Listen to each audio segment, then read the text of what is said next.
Bismillahirrahmanirrahim. Assalamualaikum warahmatullahi wabarakatuh. Waalaikumsalam warahmatullahi wabarakatuh. Yang saya muliakan Kaprodi dan seluruh jajaran, termasuk sekretaris dan para guru besar dan dosen yang ikut bergabung pada kesempatan yang sangat akademis ini, serta seluruh mahasiswa yang tergabung pada hari ini. Wabil khusus adalah mahasiswa Magister Pendidikan S2 yang kita muliakan, dan seluruh hadirin dimanapun yang bisa menangkap sinyal kita pada kesempatan berbahagia ini.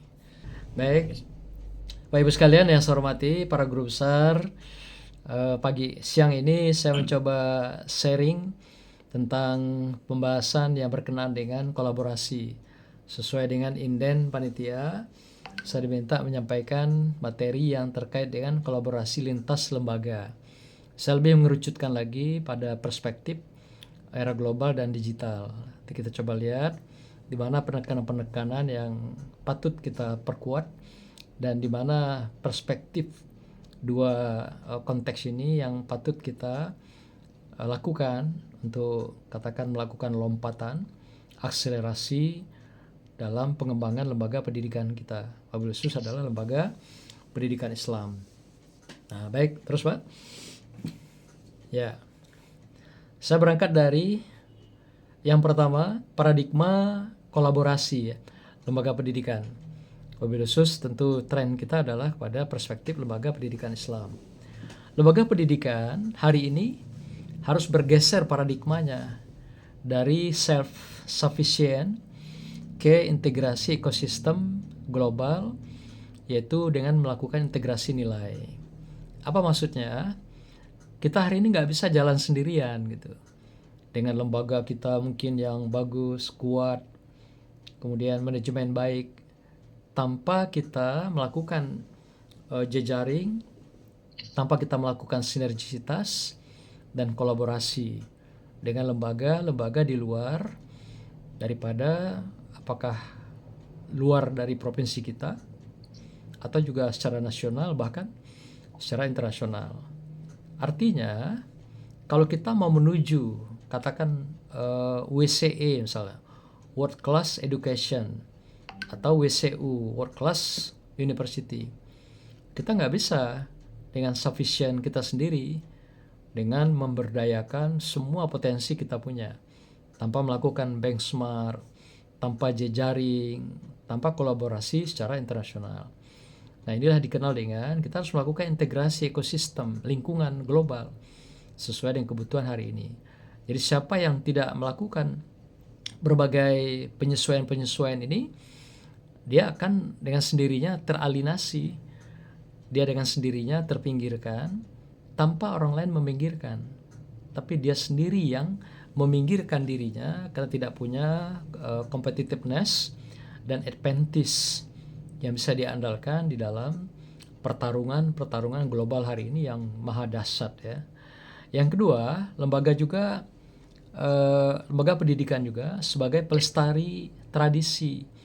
Itu yang terjadi sekarang. Kita menjaga tradisi kita dengan begitu ketatnya, dengan berbagai proteksi, tapi paradigma harus berubah kepada yaitu upaya-upaya sebagai produsen daripada peradaban. Nah, lagi-lagi artinya kita punya koneksitas dengan dunia global. Nggak bisa kita hanya mengungkung diri, memproteksi berbagai peradaban kita, katakan peradaban Melayu, tapi tanpa sentuhan-sentuhan koneksitas dengan peradaban-peradaban global. Maka itu paradigma yang berubah itu apa?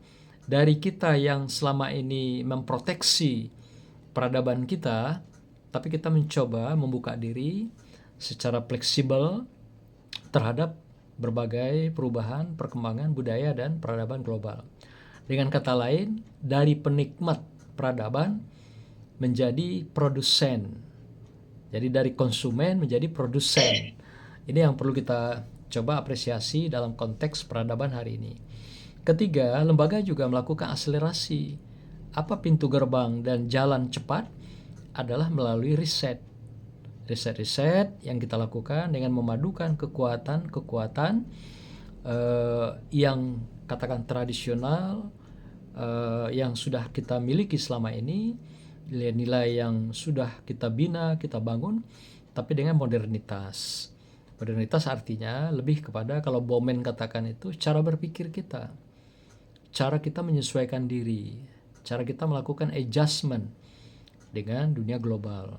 Tanpa itu, ya lagi-lagi kita seperti kata dalam tempurung yang bukan main, berkoar-koar menunjukkan kita hebat, tapi nggak ada apa-apanya gitu.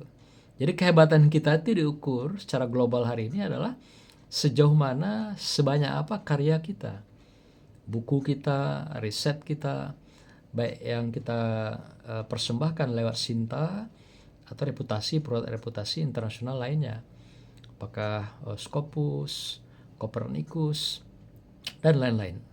Ini juga menjadi tantangan khusus bagi kita untuk bisa menjadi katakan manusia global hari ini. Yang keempat, lembaga pendidikan melakukan lompatan harus, yaitu dengan world class education. Lompatan world class education itu artinya kita menuju dunia. Nggak bisa lagi kita bertahan dengan katakan akreditasi kita yang sudah ada unggul mungkin rata-rata. Apakah cukup dengan unggul itu? Unggul itu kan masih sifatnya lokalistik, regional dan nasional gitu. Bolehlah kita berbangga hari ini secara nasional kita punya reputasi unggul. Tapi ada nggak di antara prodi kita, kelembagaan kita yang punya akreditasi internasional? Ya memang hari ini menjadi persyaratan untuk menuju WCE itu. Nah ini tantangan lagi ya sebenarnya. Nah paradigma ini harus kita coba perbaiki pelan-pelan. Kalau selama ini kan kita berkutat dengan sistem nilai dan juga semua yang melingkari sistem kita, pendidikan kita, lembaga kita. Nah tapi dengan era transformasi yang sudah kita lewati, nah disinilah nilai-nilai itu teruji. Nilai-nilai itu betul-betul menjadi sebuah kompetisi secara internasional. Sanggup gak nilai-nilai yang kita punya itu bisa menjadi kompetitor? Atau kita akan larut, kita akan musnah, kita akan habis oleh kekuatan nilai-nilai global. Karena kan bagaimanapun globalisasi itu pertarungan ipteknya, pertarungan budaya peradabannya, pertarungan ideologi, termasuk pertarungan nilai. Jadi masing-masing menerobos lembaga-lembaga pendidikan ini, baik secara sukarela atau secara terpaksa. Nah maka itu bayangkan sebuah lembaga yang tidak punya survive, ketahanan fisik lembaganya, mereka dengan sendirinya akan mudah terbawa, terkontaminasi, atau berubah arah tanpa ada kekuatan yang bisa dijadikan piranti, guidance, sebagai sandaran atau pegangan untuk kita merambah pada situasi-situasi global hari ini. Tambah lagi dengan kekuatan digital. Lanjut Pak. Ya. Nah, sekarang kita lihat posisi strategis kolaborasi itu. Dalam konteks apa dan dalam hal apa? Tentu ada dua kekuatan yang besar yang kita menjadikan tantangan dan peluang. Pertama, tantangan kita adalah disrupsi teknologi. Satu sisi teknologi menawarkan segala kepraktisan, kemudahan, demikian juga segala hal yang sifatnya lagi-lagi transaksi tadi. Jadi teknologi itu jangan lupa di situ ada transaksi ideologi, ada transaksi-transaksi yang mengarahkan seseorang untuk bisa terbawa ke dalam ideologi dia atau juga di dalam sistem dia gitu. Nah inilah yang terjadi sebenarnya kalau kita bicara konteks yang berkenaan langsung.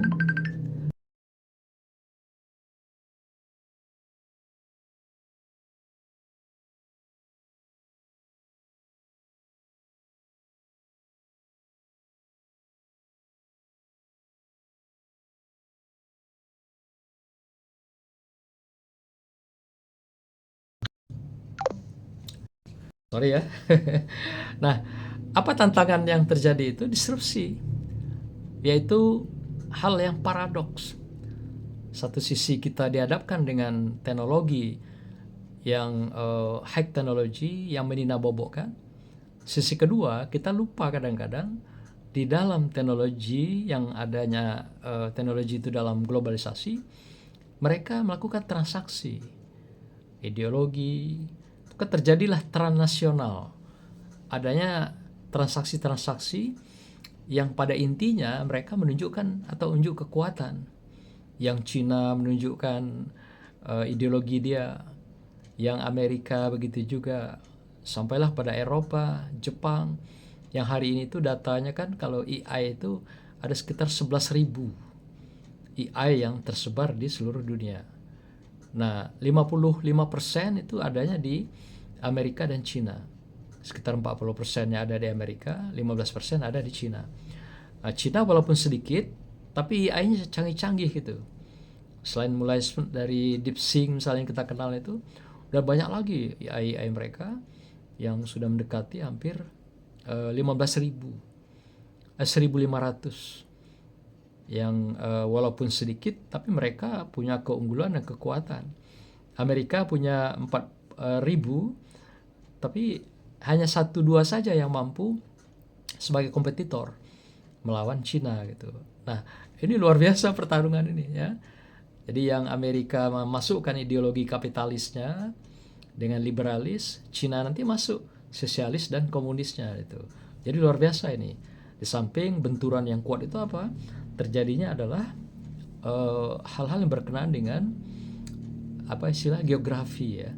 Jadi di sini juga adu kuat tentang geografi masing-masing dari teknologi-teknologi itu. Di samping kompetisi ideologi yang luar biasa, jadi bukan saja sebenarnya kompetisi teknologi, tapi kompetisi ideologi. Ini luar biasa mewarnai kehidupan dunia kita hari ini. Yang kedua, di tengah katakan tadi tantangan yang menjadi disrupsi antara teknologi, ideologi dan budaya itu, ada peluang besar sebenarnya. Peluang besar kita untuk masuk menjadi center of education solution itu.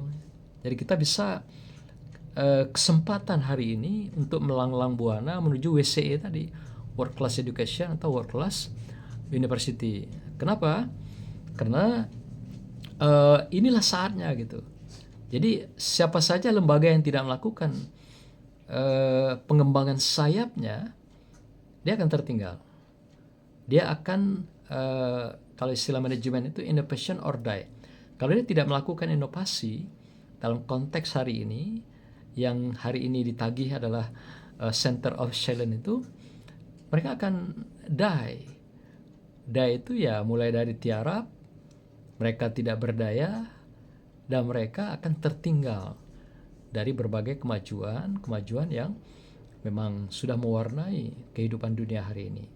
Nah, sekaranglah saat yang tepat sebenarnya kalau lembaga mau berkolaborasi dengan dunia internasional, membawa lembaga itu berkibar ya ke dunia internasional itu.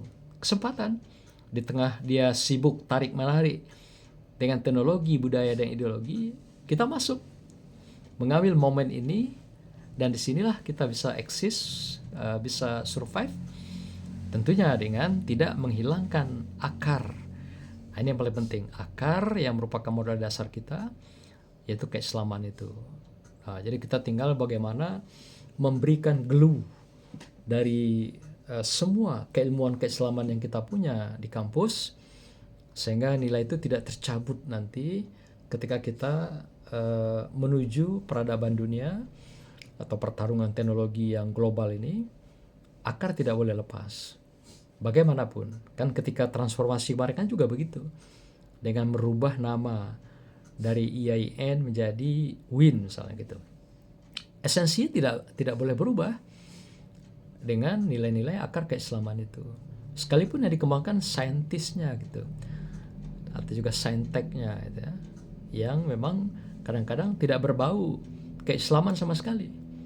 Nah, tapi bagaimanapun kita berada pada rumah besar yang memang menjunjung tinggi nilai-nilai keislaman itu. Inilah ideologi kita, inilah peradaban kita, dan inilah budaya kita yang kalau kita mau menuju WCE dan WCU itu tidak boleh lepas, tidak boleh kita tanggalkan di dalam melakukan kolaborasi dunia, sehingga kita bisa eksis dan bisa survive dengan competitive advantage, kompetisi keunggulan yang kita hadapi hari ini dan ke depan. Terus lanjut Pak. Ya, ada beberapa teori ya yang kita bisa gunakan dalam kolaborasi ini, terutama untuk membingkai kekuatan lintas lembaga. Antaranya saya kutip misalnya teori jejaring atau network theory.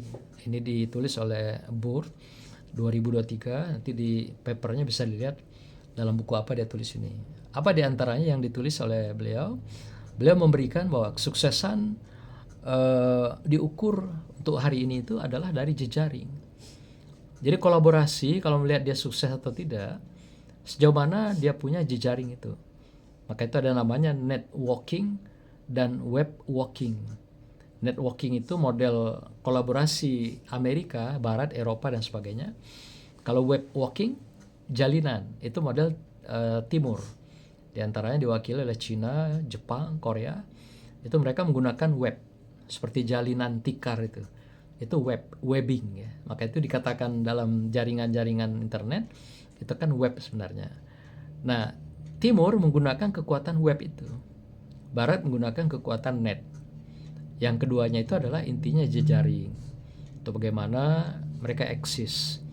Jadi kalau tanpa jejaring, mereka bisa eksis, tapi tidak akan pernah maju berkembang di dunia global seperti hari ini. Apalagi paradigma digital sudah mewarnai kehidupan kita. Yang kedua, teori ini mengajarkan bahwa kolaborasi itu adalah pondasi kita menuju world class education tadi, WCE. Jadi kalau tanpa jejaring mustahil, tanpa kolaborasi mustahil kita bisa menuju pendidikan atau juga universitas kelas dunia. Tidak mungkin. Disinilah perlunya ada benchmark, melakukan berbagai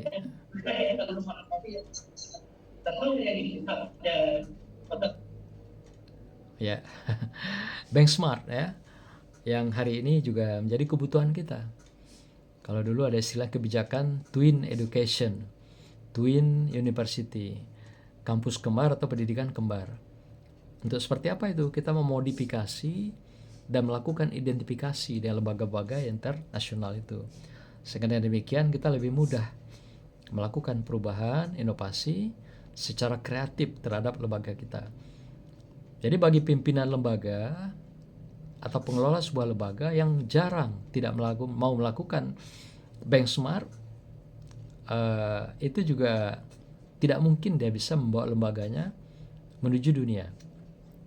Walaupun sekarang dibatasi ruang gerak, tapi disinilah seni seorang pemimpin, bagaimana dia bisa melanglang buana ke dunia. Dia cari nanti mana yang pas untuk dia bangun twin education itu, pendidikan kembar atau kampus kembar. Inilah yang dimodif, tapi tentu yang sudah berskala internasional. Di sini nanti dibangun kolaborasi, berbagai kerjasama, apakah misalnya student exchange, atau juga misalnya lecture exchange, atau juga research exchange, pertukaran-pertukaran itu. Bahkan juga bisa dengan pola postdoktor, demikian juga profesor, dan atau juga program yang strategis bisa kita bangun pada konteks hari ini, yaitu double degree. Jadi kepemilikan adanya gelar ganda, misalnya S1, S2, dan S3. Jadi nanti separuh dia berada di tanah air, separuh dia berada di kampus yang menjadi twin education itu, atau yang menjadi tempat dia melakukan kolaborasi. Nah, kolaborasi juga menutup structural holes. Ya, dengan kita mencoba melakukan berbagai kolaborasi, jadi kita akan menutup diri dari hal-hal yang sifatnya nganggap diri kita yang paling hebat. Kitalah yang paling teratas, kitalah merasa paling terdepan. Ini sebenarnya kolaborasi itu. Jadi kita membuka pintu gerbang dunia Dan kita mengakui bahwa kita masih berada kekurangan. Kita masih berada fase-fase perubahan. Ya harus lakukan penyesuaian dengan kondisi-kondisi hari ini. Maka itulah dikatakan bahwasanya dengan kita melakukan kolaborasi, jadi lubang-lubang yang tadinya menutup diri untuk maju dan berkembang itu kita buka. Keran-kerannya kita buka, hijabnya kita buka, sehingga terjadilah nanti peningkatan lompatan sosial kapital atau sumber daya manusia kita yang siap bertarung di dunia global. Yang kedua, teori kapabilitas. Saya coba gunakan teori ini atau istilahnya dynamic kapabilitas dari Tesi 2024. Beliau mengatakan bahwa kolaborasi harus melakukan sebuah kemampuan yang adaptatif dan inovatif. Apa itu adaptif? Mengenali setiap perubahan. Ya, apa yang terjadi di dunia hari ini, apalagi berbantuan teknologi, sangat besar ruang kemungkinan kita bisa mengenali perubahan-perubahan cepat di dunia pendidikan, baik di kampus atau juga di dunia pendidikan lainnya. Lalu setelah kita mengenali setiap tantangan, challenge di dalam dunia pendidikan ini secara global, kita lakukan adaptatif, penyesuaian, mulai dari sistemnya, manajerialnya, SDM-nya. Kalau setidaknya itu kita gunakan 8 standar lah, kita sesuaikan dengan kebutuhan kita, sehingga dengan demikian kita bisa mengadopsi perubahan-perubahan besar itu. Kemudian melakukan inovasi, perubahan, apakah secara spektakuler atau secara sederhana, tentu diawali dari kemampuan kita. Ketiga adalah kolaborasi mempercepat inovasi melalui riset. Nah, lagi-lagi kolaborasi itu kuncinya pada riset juga. Jadi kita tidak mungkin melakukan perubahan kalau tidak riset. Andalan kita memang pada riset. Maka itu bagaimana mendukung dosen kita, mahasiswa kita berkolaborasi juga secara internal untuk bisa merambah dunia, melakukan riset-riset itu, apakah exchange riset atau riset integrated terpadu yang bisa dilakukan dengan dunia luar. Dan terakhir adalah kita melakukan berbagai tindakan-tindakan aborasi yang menjamin integritas. Artinya kolaborasi ini menjamin integritas kita tidak hilang. Artinya kolaborasi yang kita bangun tentu sudah punya komitmen tertentu agar tidak kehilangan integritasnya, tidak kehilangan identitasnya, dan tidak kehilangan ruhnya sebagai pendidikan Islam di tanah air. Berapa lama saya dikasih waktu, Pak Syairan? Kalau cukup kabari ya. Kita lanjut ke diskusinya gitu ya. Karena kalau kesempatan ini tidak dibatasi, nanti saya bisa lost control. Silakan lanjut. Halo? Lanjut, Bro, lanjut. Lanjut Masih ya? lama, Ya, Bro. lanjut. Lanjut lama, Bro. Teruskan. Pemaparan 1 jam. Oke, teruskan. Oke. Nah, berikutnya kita bicara tentang keunggulan bersaing. Ya, dalam konteks lembaga pendidikan dengan melakukan kolaborasi. Nah, apa yang dilakukan dengan kolaborasi itu yang bisa dihasilkan dengan keunggulan itu adalah menciptakan keunggulan yang sulit ditiru oleh pesaing lain. Jadi kolaborasi itu ternyata kita akan menampilkan identitas kita dengan twin education tadi atau twin university itu. Sehingga dari sana kita membangun sebuah karakter kelembagaan kita sendiri. Yang tentu itu menjadi hak paten kita, milik kita. Ya tentunya akan difference dan akan berbeda dengan lembaga-lembaga lain dan advantage. Perguruan tinggi luar negeri, dia ketika mendirikan perguruan tinggi itu dia sudah punya karakter sendiri.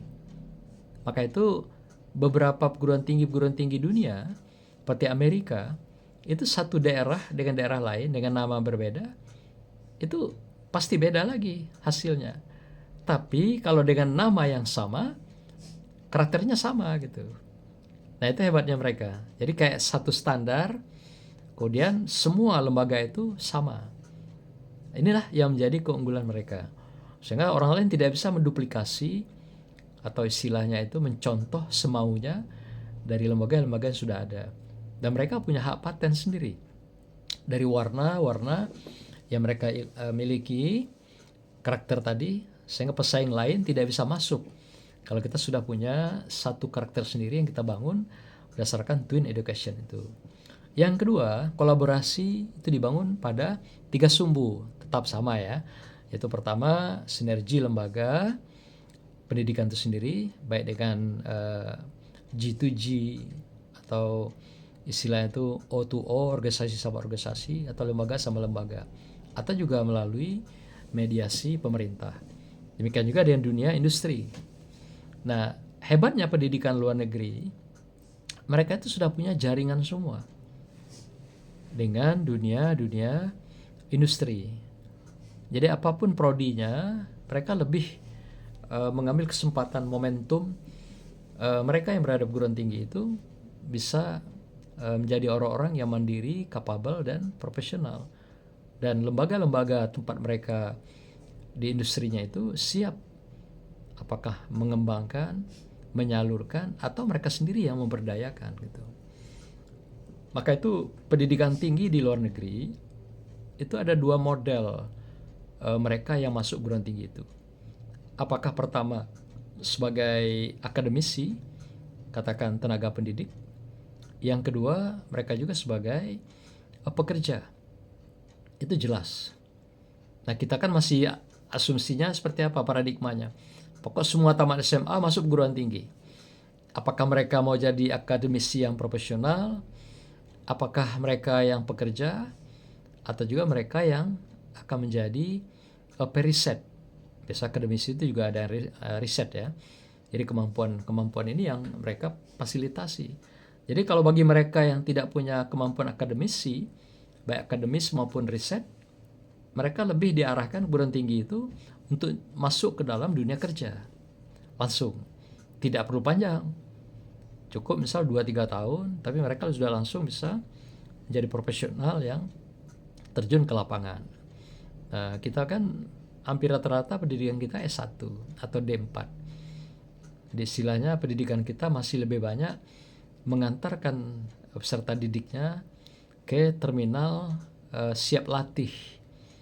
Jadi seperti lapangan besar mengantarkan peserta didiknya untuk dilatih kembali agar menjadi kompetensial dan profesional. Kalau mereka enggak sih. Jadi udah jelas plafonnya itu. Oh, ini akademisi, berarti udah jelas karirnya kemana. Oh, ini riset, berarti udah jelas karirnya kemana. Kemudian ini pekerja. Jadi dia tidak akan mencampuri. Akademisi tidak akan mencampuri pekerjaan-pekerjaan yang sifatnya tadi short program itu. Demikian juga periset. Dan mereka betul-betul mengamalkan sesuai dengan kompetensi dan profesionalitas mereka pada makomnya masing-masing. Nah, inilah yang dilakukan di sana dan juga dengan pemerintah. Nah, inilah yang kita perlu lakukan benchmark. Seperti apa model kerjasama, kolaborasi itu dilakukan gitu. Di tanah air juga ada berapa perguruan tinggi saya lihat yang sudah punya model seperti ini ya.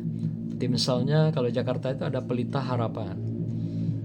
Itu juga saya dengar sampai 60-an negara mereka punya jejaring kolaborasi kerjasama itu. Sehingga mereka dengan mudah alumninya belum selesai itu sudah diinden. Kayak makanan fried chicken itu atau yang seperti siap-siap saji ya. Nah, itu seperti itu. Jadi makanan belum siap tapi peminatnya konsumen sudah antrian membutuhkan mereka. Nah, begitulah perguruan tinggi yang memang memproduk SDM ini. Kemudian yang kedua, kolaborasi dibangun pada 3 sumber sudah. Ketiga adalah bersandar pada etika global. Nah, itu paling penting. Karena kadang-kadang ada ketidaksiapan lembaga mengikuti berbagai sinergi kolaborasi secara global itu. Karena mereka masih kuat sekali nilai-nilai lokalnya ya. Demikian juga pada hal-hal yang sifatnya tradisional di negaranya masing-masing. Sehingga menyesuaikan diri dengan kekuatan global ini juga menjadi kendala. Termasuk misalnya hari ini seperti bahasa dan teknologi.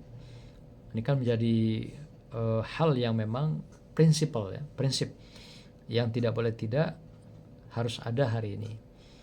Nah, kita kan banyak sekali hari ini kita lihat belajar bahasa tapi nggak bisa berbahasa. Belajar IT nggak bisa ber-IT. Aneh kan gitu. Berapa belas tahun kita belajar bahasa, sampai hari ini ada yang nggak bisa bahasa Inggris.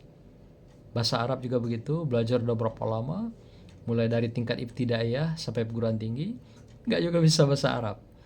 Nah, yang kita khawatir lagi, mereka belajar IT, tapi juga mereka menjadi konsumen IT, tapi tidak orang yang menjadi player.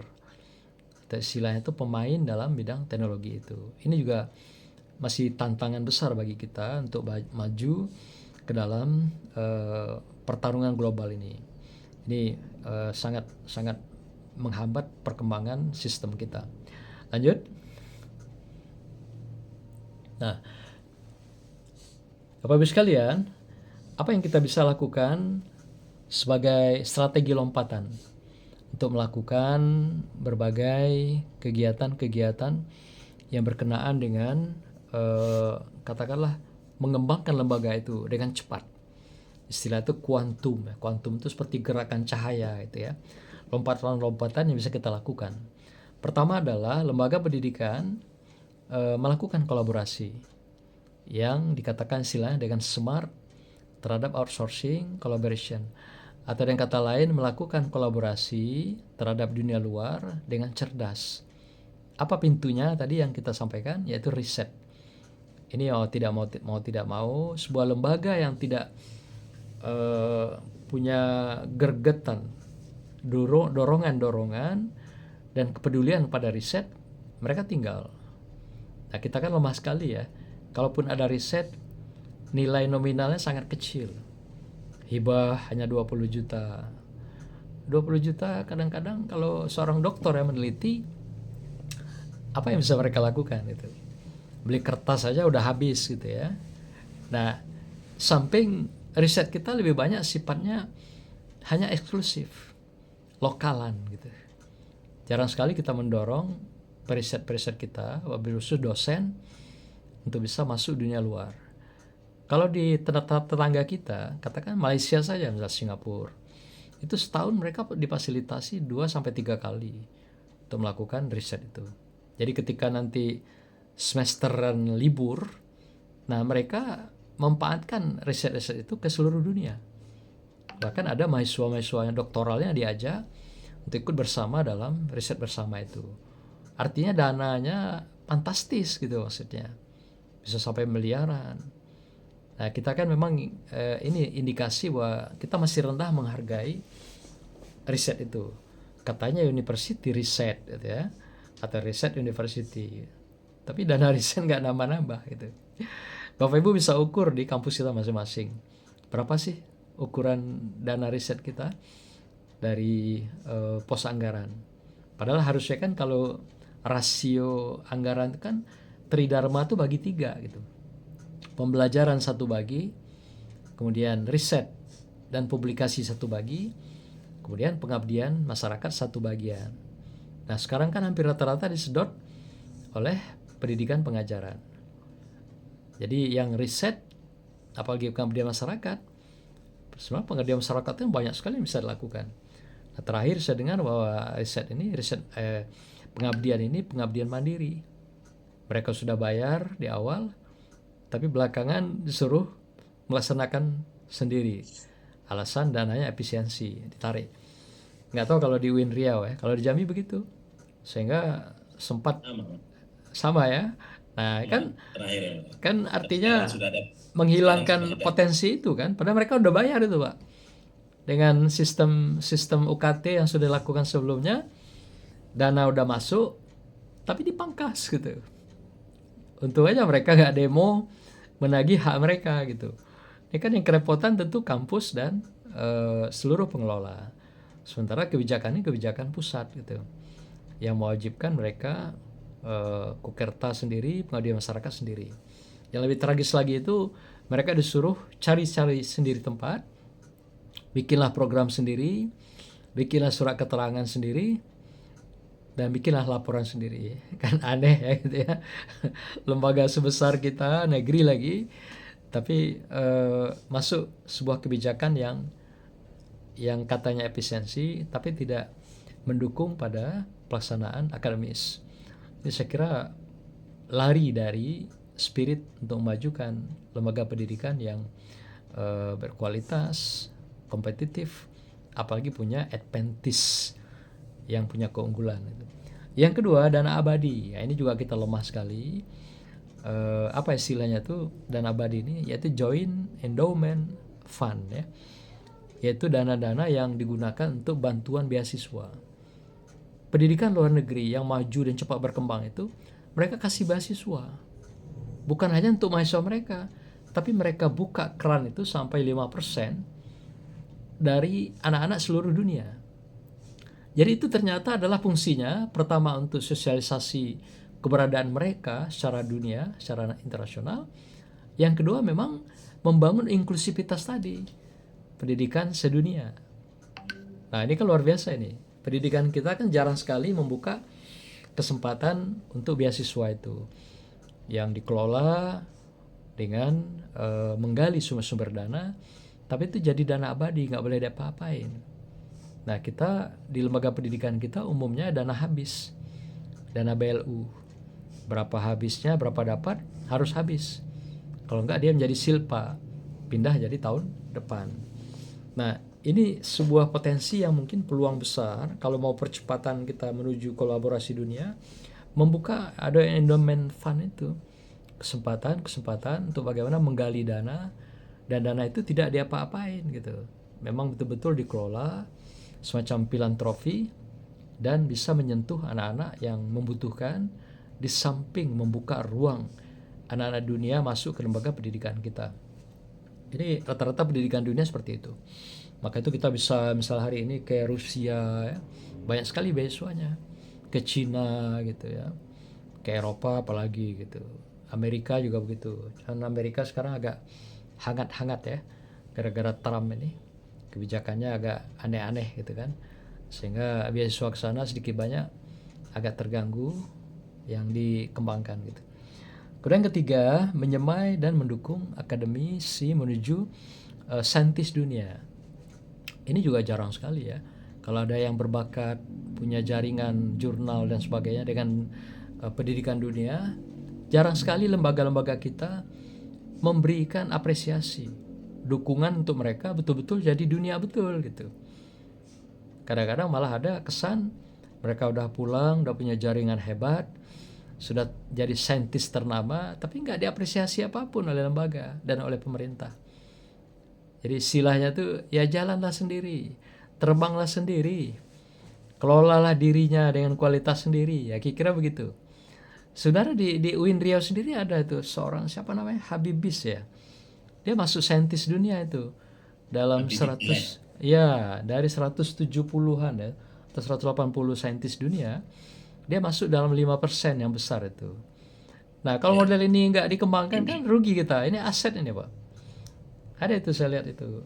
Beliau terkenal di dunia gitu ya. Tentu dari ini juga barangkali dari jurnal ya, buat dia dikenal. Nah, kalau nggak didukung gerakan dia sebagai saintis dunia itu ya hilang juga gitu. Ya, Apalagi kembali ke tanah air, ke kampus yang hari-hari dihadapkan dengan rutinitas, budaya-budaya rutin, hilang itu, ilmunya hilang, pengalamannya hilang. Nah, tragisnya lagi mereka pun nggak diberdayakan gitu. Jangankan mendukung mereka jadi saintis dunia, di kampus pun kadang nggak dihargai gitu, nggak dipakai, nggak digunakan. Nah inilah kita masih sangat eksklusif memandang SDM kita ini, sehingga peluang-peluang besar yang mestinya kita peroleh, kita dapat, ini juga kadang-kadang berlalu tanpa makna gitu. Yang keempat, pengembangan riset center. Nah, ini juga penting sekali, kita melakukan kolaborasi dengan dunia, kita bikin yang menjadi riset center global itu, sehingga nanti kita bisa melakukan riset terpadu. Nah tapi lagi-lagi siap nggak dananya gitu. Nanti kita bikin global, tahu-tahu ketika mau penelitian kandas oleh dana gitu. Ini juga sangat mengganggu kepada pengembangan kolaborasi itu.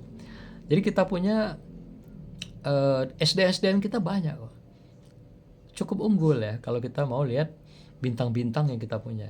Tapi inilah penghargaan terhadap mereka, finansial terhadap mereka, dan dukungan untuk mereka terbang menuju dunia itu yang masih tersendat, terkendala oleh sistem kita, lembaga kita, yang tidak semuanya punya sebuah science of academic menuju dunia global itu. Kemudian melakukan benchmark, ini pastilah ya. Kemudian juga akreditasi global. Nah, kalau mau kita kolaborasi dunia, ya akreditasi global sudah harus. Jadi jangan cukup puas atau bangga dengan akreditasi unggul yang hanya produk-produk dikti atau dari Kemenak. Tapi harus kita bangga dengan produk-produk akreditasi global yang memang standarnya internasional. Lanjut.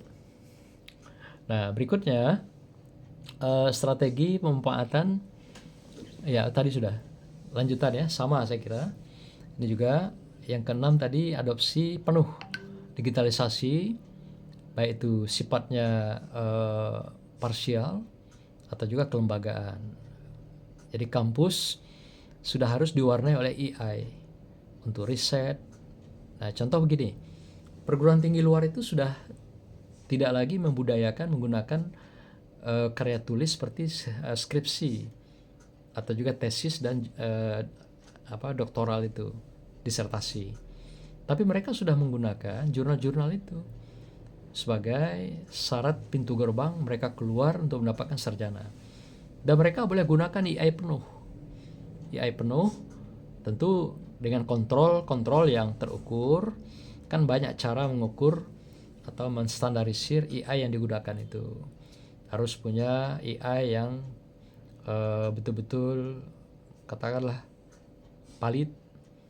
Karena ada juga AI yang dibikin itu hanya untuk konsumsi bisnis, tapi bukan untuk pengembangan ilmu pengetahuan.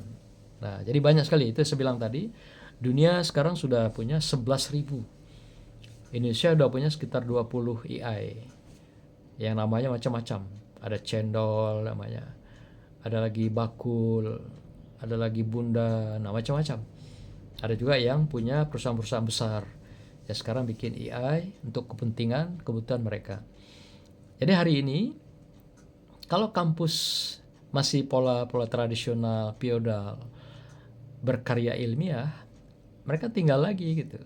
Sementara orang udah terbang dengan ribuan AI yang begitu cepat dan mendukung kemampuan dalam pembelajaran.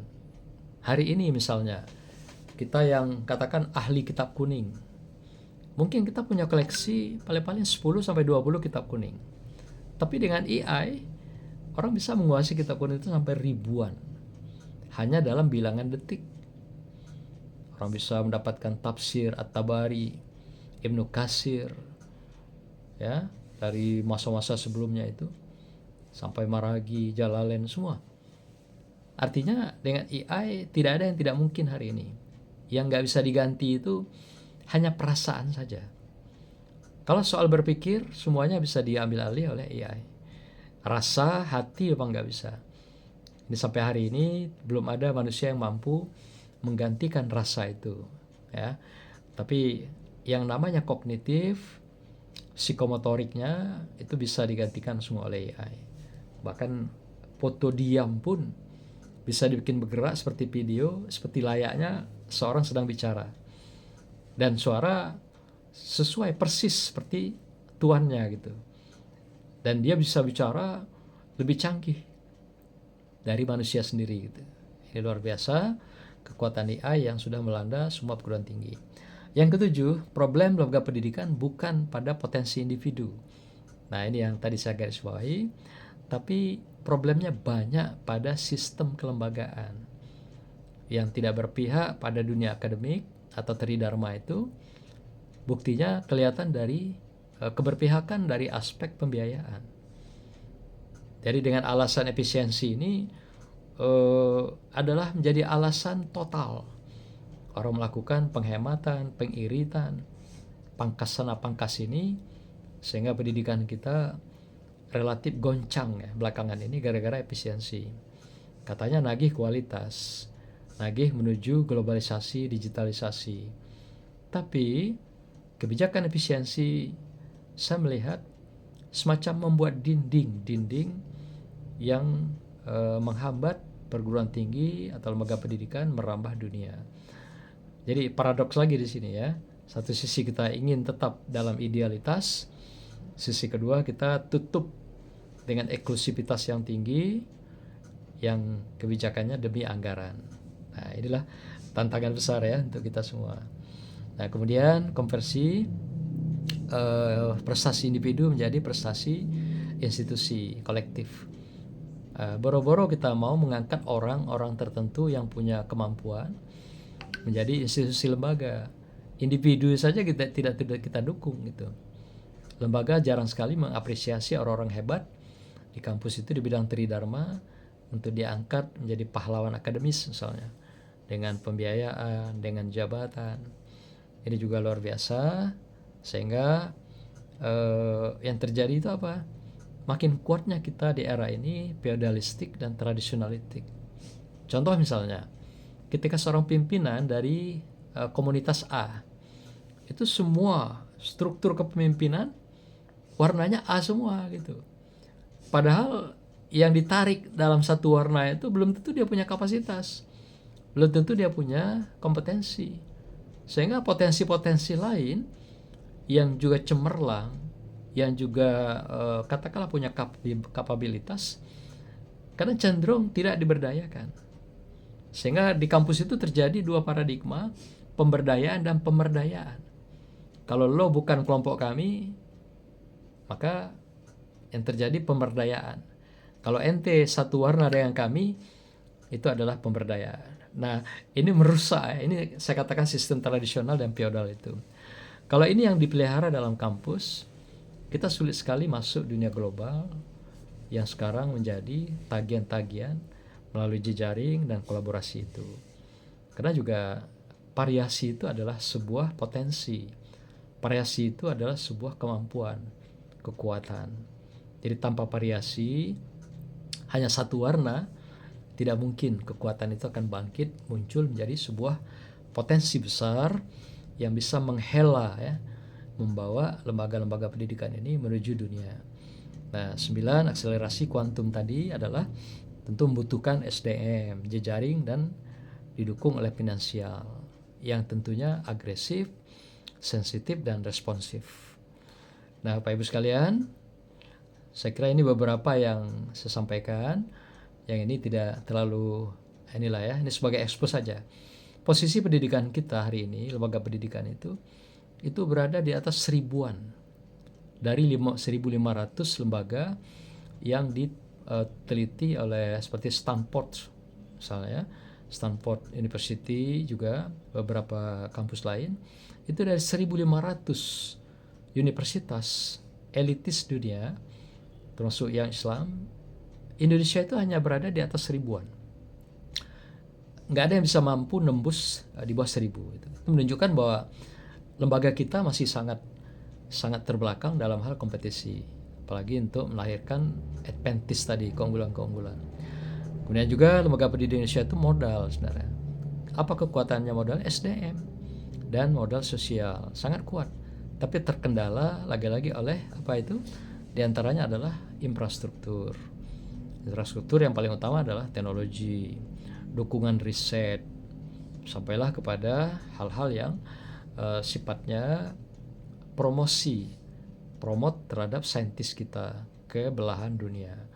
Ini jarang sekali ada lembaga yang punya konsentrasi mau mengangkat SDM itu terbang menuju dunia. Sangat minim. Nah, ketiga, kekuatan utama kita adalah pada studi Islam. Akarnya tadi. Maka ini tidak boleh tercabut di tengah dunia yang global dan digital hari ini, atau di tengah dunia kontemporer. Nah, pemimpin global memang membutuhkan moderasi beragama, yang hari ini juga bisa inklusivitas menerima agama yang berbeda. Kayak transformasi yang terjadi, UIN Riau tidak boleh menolak non-muslim. gitu kan? Sekarang itu etnis yang berbeda tidak boleh. Nah, sama UIN Jambi juga. Itu resiko kita melakukan transformasi. Jadi boleh unsur-unsur non-Islam masuk. Nah, lagi-lagi bagaimana kekuatan akar ini jangan sampai tercabut. Di tengah kompetisi global yang kita lakukan, tetapi juga akar kita tetap kuat, pucuknya pun berkibar. Nah, arti tidak tersabut dari akarnya gitu. Saya kira begitu Pak Sairon, pengantar. Boleh kita diskusi pendalaman materi ini. Demikianlah, ini simpul dibaca saja. Ya. Barakallah, wassalamualaikum warahmatullahi wabarakatuh.